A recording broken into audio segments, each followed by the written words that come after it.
Good morning बच्चों, आज की क्लास में आपका स्वागत है। आज हम देखेंगे हमारी नई प्रश्नावली है, प्रश्नावली 2.1। इसका नाम है एक चर वाले रैखिक समीकरण। इस प्रश्नावली से पहले मैंने आपको इस प्रश्नावली के कुछ इंपॉर्टेंट लाइन लिखवाई थी और बताई भी थी आपको कि एक चर रैखिक समीकरण क्या होते हैं। उनमें बीच में समता का चिन्ह होता है, दायां पक्ष होता है, बायां पक्ष होता है, और भी बातें बताई थी मैंने आपको। तो हम हमारा पहला सवाल देखेंगे, निम्न समीकरणों को हल कीजिए। यानी आपके सामने सारे समीकरण दिए हुए हैं, इनको हल करना है। तो हम देखेंगे हमारा पहला सवाल है x - 2 = 7, यानी बराबर 7 है। बराबर के राइट हैंड साइड दायां पक्ष, लेफ्ट हैंड साइड बायां पक्ष, यानी सीधे हाथ की तरफ दायां पक्ष होता है और बाएं हाथ की तरफ बायां पक्ष होता है। अब इसमें क्या है, x - 2 है, तो हमको इन सारे समीकरणों में x है, y है या z है, इनका मान निकालना है।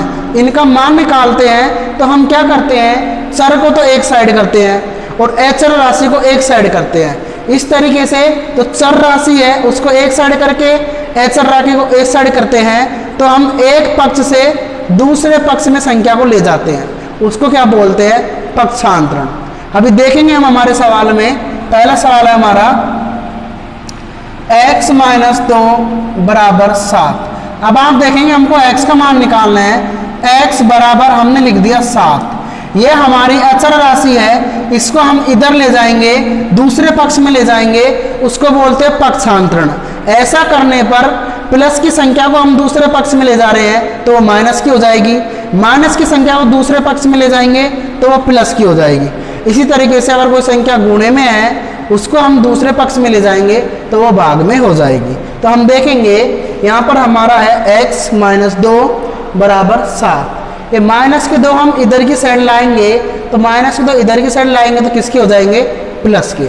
तो यहाँ पर हो जाएगा +2। इसको क्या बोलते हैं हम, पक्षांतरण विधि बोलते हैं। तो लिख लेंगे पक्षांतरण करने पर आप देखेंगे x बराबर 7 में 2 जोड़ने पर क्या आ गया, 9। तो हमारा x का मान क्या आ गया, 9 आ गया। इसी तरीके से हमारे सामने दूसरा सवाल है y + 3 = 10। तो हम देखेंगे y + 3 = 10। इस समीकरण में हम y का मान निकालेंगे तो आप देखेंगे y = 10, ये प्लस के 3 है, इसको हम इधर के पक्ष में ला रहे हैं, यानी हम दाएं पक्ष में ला रहे हैं, तो संख्या किसकी हो जाएगी, माइनस की। -3 हो जाएंगे। क्यों हो जाएंगे, क्योंकि बीच में समता का चिन्ह है, यानी बराबर का चिन्ह है। बराबर का चिन्ह बीच में, यहाँ पर 10 है। इस संख्या को हम इधर की साइड ला रहे हैं तो ये उठ के इधर की साइड आएगी तो माइनस की हो जाएगी। इसको बोलते हैं पक्षांतरण करने पर। पक्षांतरण करने पर अब आप देखेंगे y बराबर 10 में से हम 3 घटाएंगे तो 7 आ गया। इस तरीके से हमारा समीकरण नंबर में y का मान क्या आ गया, 7 आ गया। इसी क्रम में हमारा तीसरा सवाल है z बराबर z + 2। तीसरा सवाल है हमारा 6 = z + 2। तो हम देखेंगे 6 = z + 2। इसमें हम क्या करेंगे, z का मान निकालना है। देखो 6 है, ये z का मान निकालना है, बराबर लिख दिया हमने z। ये प्लस के 2 है, इसको हम इधर की साइड लाएंगे पक्ष में, यानी दाएं पक्ष से हम बाएं पक्ष में लेके आएंगे तो संख्या प्लस की है तो इधर आएगी तो किसकी हो जाएगी, माइनस की। तो हम लिख देंगे -2। इसको क्या बोलते हैं हम, पक्षांतरण करने पर। पक्षांतरण करने पर तो आप देखेंगे इस तरीके से 6 में से 2 जाएंगे तो क्या बचेंगे, 4। तो हमारा जो z है, z बराबर, z का मान क्या आ गया हमारा, 4 आ गया। कैसे आ गया, क्योंकि हम इस पक्ष में से 2 को इधर लेके आए तो किसके हो गए, माइनस के। 6 में से 2 घटा दिया 4, तो z बराबर क्या आ गया हमारा, 4 आंसर। इसी तरीके से हमारे सामने पांचवा सवाल है 6x = 12। आपको मैंने बताई थी किसी भी संख्या के पीछे x, y, z कुछ भी लगा हुआ हो तो वो संख्या हमेशा गुणे में होती है। आपके सामने 6x है तो इसका मतलब x के साथ गुणे में क्या जुड़ा हुआ है, 6, यानी 6x को हम 6 × x लिख सकते हैं। तो आप देखेंगे इसको 6x = 12। 6x को हम 6 × x लिख सकते हैं, बराबर 12 हो गया। अब आप देखेंगे हमको किसका मान निकालना है, x का मान निकालना है, तब x का मान निकालेंगे तो यहाँ पर जो 6 गुणे में है इसको हम दूसरे पक्ष में लेके जाएंगे तो किस में हो जाएगा, वो भाग में, बटे में हो जाएगा, यानी x बराबर 12/6। इस विधि को हम क्या बोलते हैं, पक्षांतरण करने पर।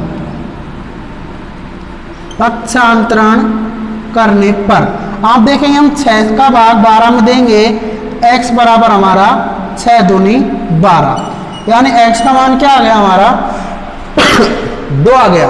दोबारा देख लेंगे, 6x बराबर 12, x का मान निकालना है, 6x को हमने 6 गुणा x लिख लिया बराबर 12, x बराबर 12 लिख दिया हमने, 6 गुणे में भाग में चले गया, 6 का भाग दे दिया 12 में, कितनी बार गया, 2 बार। इस तरीके से x का मान क्या आ गया, 2 आ गया। इसी क्रम में हमारा चौथा सवाल है, सवाल को देखेंगे आप, 3/7 प्लस x बराबर 17/7। अब आप देखेंगे पहली संख्या हमारी बटे के रूप में यानी परिमेय संख्या के रूप में, हमारे बराबर के दाईं तरफ भी बटे में है, ये भी परिमेय संख्या के रूप में है, ये परिमेय संख्या के रूप में नहीं है तो इसके नीचे क्या मान लेंगे हम, 1। अब हमारी तीनों संख्याएं किसके रूप में हो गई, परिमेय संख्या के रूप में। और परिमेय संख्या की मैंने आपको परिभाषा बताई थी कि ऐसी संख्या जिसे हम p/q के रूप में लिख सकते हैं, q नॉट इक्वल टू 0, यानी q का मान यानी नीचे हर का मान 0 नहीं होना चाहिए। दोबारा देखेंगे, ऐसी संख्या हम जिसे p/q के रूप में लिख सकते हैं लेकिन q का मान 0 नहीं होना चाहिए, और p और q हमारे क्या हो, पूर्णांक हो। तो आप देखेंगे q का मान हमने यानी नीचे को 0 नहीं रखा, हमने 1 रख दिया, तो आप देखेंगे हमारा सवाल हो गया 3/7 प्लस x/1 बराबर 17/7। जब बीच में समता का चिन्ह और सारी संख्या किस में हो, बट्टे में हो या परिमेय संख्या के रूप में हो, तो हम क्या करते हैं, दोनों पक्षों का एक साथ लसा ले लेते हैं। तो हम देखेंगे हमारे ये दायां पक्ष हो गया, ये बायां पक्ष हो गया, दोनों पक्षों का हमने लसा ले लिया 7। तो यहाँ पर हम लिख लेंगे दोनों पक्षों का लसा 7 लेने पर, यानी दोनों पक्ष हमारे इनके हमने लसा लघुत्तम समापवर्तक, इसको बोलते हैं लसा को लघुत्तम समापवर्तक। ठीक है, हमने क्या ले लिया 7। अब क्या करते हैं, हम ये 7 का भाग देंगे 7 में। देखेंगे आप 7 का भाग दिया हमने 7 में, कितनी बार गया, 1 बार। 7 एकम 7, 1 गुणा क्या लिख लिया हमने 3, आ गया प्लस 1 का भाग देंगे हम 7 बार गया तो 7 गुणा क्या लिख लेंगे हम, x। फिर 7 का भाग देंगे 7 में, कितनी बार गया, 1 बार, 1 गुणा क्या लिखेंगे हम 17। अब आप देखेंगे हम इनको करेंगे 3 एकम 3 प्लस 7 गुणा x 7x बराबर 17। इस सवाल में हमारे कंडीशन ये है कि जब हम दोनों पक्षों का लसा लेते हैं, यानी हमारे दोनों पक्ष है दाएं पक्ष बाएं पक्ष, उनका हम लसा लेते हैं, तो एक बार लसा लेने पर संख्या आगे जब हम हल करेंगे सवाल को तो ये 7 ऑटोमेटिकली हट जाता है। यानी जब हम लसा लेंगे दोनों पक्षों को एक साथ, तो एक बार लसा लेकर हम हल कर लेंगे, उसके बाद अगली बार हम उतारेंगे तो हमारा ये 7 नीचे से हट जाएगा। तो आप देखेंगे अब हमारा क्या बच गया, 3 प्लस 7x बराबर 17 बच गया। अब हम क्या करेंगे, गणित की संख्या को एक साइड लिखेंगे, यानी चर राशि एक साइड और अचर राशि एक साइड।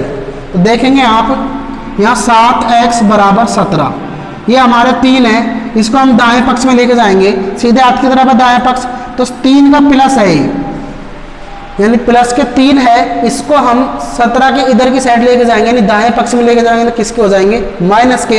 ये इधर जाएगा तो माइनस के हो गया। इसको बोलते हैं हम पक्षांतरण करने पर। पक्षांतरण करने पर तो आप देखेंगे 7x बराबर 17 में से 3 घटाएंगे तो क्या बच गया, 14। अभी मैंने आपको बताया था कि कोई भी संख्या हो वो गुणे के रूप में हो, यानी 7x 6x 5x किसी भी संख्या के पीछे x y z लगा हुआ हो तो उससे जो आगे की संख्या होती है वो गुणे के रूप में होती है, और हम पक्षांतरण करने के तो भाग के रूप में जाएगी, यानी हम 7 गुणा x लिख सकते हैं बराबर 14। अब हमको क्या करना है, समीकरण में x का मान निकालना है, तो x का मान निकालेंगे हम, तो x बराबर 14, 7 गुणे में है, इसको हम दूसरे पक्ष में लेके जाएंगे तो 7 किसके हो जाएंगे, भाग के, यानी बटे 7। 7 का भाग दे देंगे हम 14 में, 7 दूनी 14। इस तरीके से हमारा जो x का मान आया है वो क्या आया 2। हमारा x का मान 2 आंसर हो गया। इस सवाल को हम दोबारा देख लेंगे। हमारा सवाल था 3/7 प्लस x/1 बराबर 17/7। x के नीचे कुछ नहीं था, हमने क्या मान लिया 1। इस तरीके से 3/7 प्लस x/1 बराबर 17/7। अब हमने क्या किया, इन दोनों पक्षों का दायां पक्ष और बायां पक्ष दोनों पक्षों का लहसा ले लिया। दोनों पक्षों का लहसा कितना आया हमारा 7। 7 का भाग दिया 7 में एक बार, 1 गुना क्या कर लिया 3, आगे प्लस 1 का भाग दिया 7 में 7 बार, 7 गुना क्या कर लिया हमने x। बीच में किसका चिन्ह है, बीच में समता का चिन्ह है तो बराबर का चिन्ह लगा दिया। 7 का भाग देंगे 7 में एक बार, 1 गुणा 17 कर लेंगे। अब हम क्या करते हैं, गुणा करेंगे 3 एकम 3 प्लस 7 गुणा 1 7x बराबर 17 एकम 17। दोनों पक्षों का लहसा लेने पर यह संख्या ऑटोमेटिकली हट जाएगी अगले चरण में। तो हम देखेंगे हमारे पास आया 3 प्लस 7x बराबर 17। अब क्या करेंगे, हम चर राशि को एक साइड रखते हैं और अचर राशि को एक साइड। तो हमने 7x इधर रख लिया, 17 इधर था, ये प्लस के 3 इधर गए तो किसके हो गए माइनस के। इस तरीके से 7x बराबर 17 में से 3 गए तो क्या बच गया 14। अब हमको x का मान निकालना था, 14 है, ये गुणे में है तो कहाँ चलेगी संख्या भाग में, तो 14/7 हो गई।